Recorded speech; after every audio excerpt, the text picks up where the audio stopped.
What were the first cards you got when you got back into the hobby?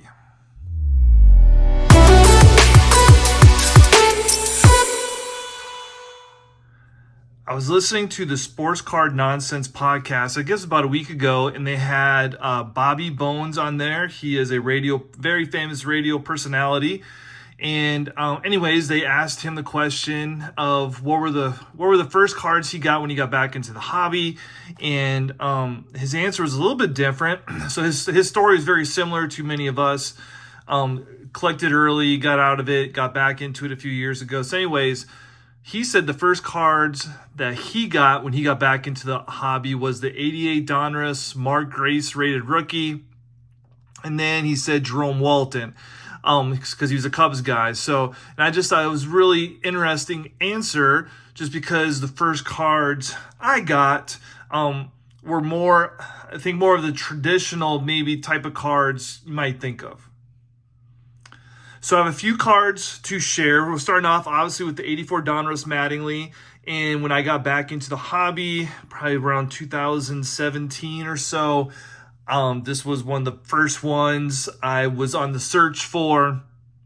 So like many of you know, it's one of the iconic cards from the 1980s, probably number 2 to the 89 Griffey. And anyways, this card was a ton of money for a young kid. Back in the 80s, I had no chance of getting this card at all, because supposedly 84 Donruss was super scarce and all those stories.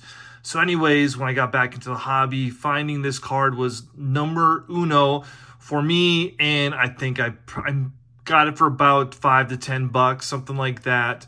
And it's one of my most favorite cards. I will have this one forever. I will never get rid of this card. So, because to me, this was the pinnacle of card collecting when I was a young kid.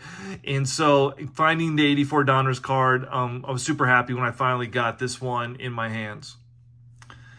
So a close second to the 84 Donruss Mattingly is the 85 Topps Mark McGwire Olympic card.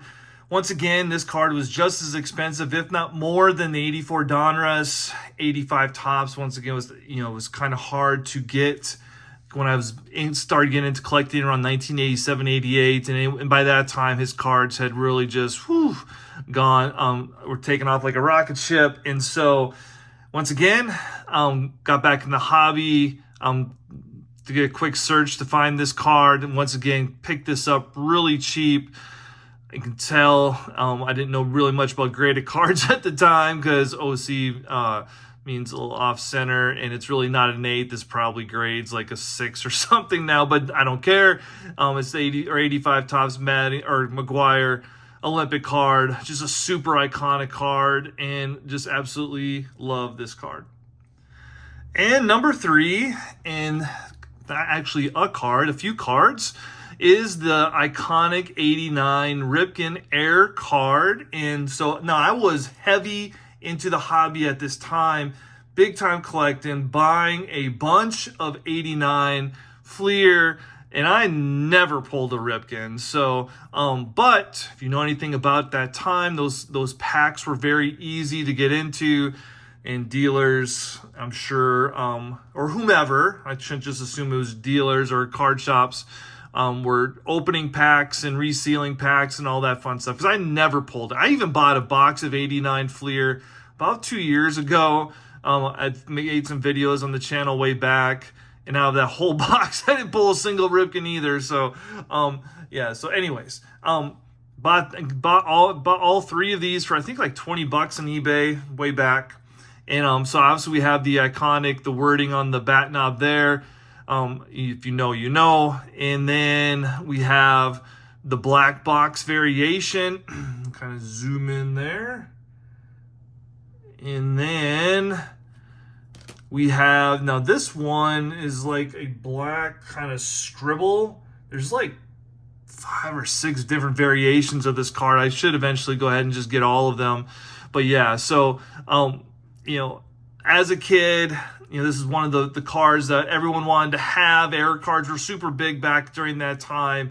And so as a collector back into it, once again, it was a card I had to have. And a card that I will always have for a long time. And I know the prospect for the Baltimore Orioles, Holiday, he has a variation of that card in this year's Topps. But yeah, super cool card. So anyways, when I was listening to that conversation on Sports Card Nonsense with Bobby Bones, I just thought I would love to hear what everyone else's first cards were that they had to get when they got back into the hobby.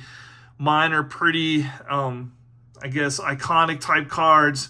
Just be curious if there was anything different out there that people just had to get when they got back in. So if you would leave it in the comments, that'd be awesome. If you've made it this far into the video, that is even more awesome. And anyways, appreciate you all for watching and commenting on these videos. And until next time.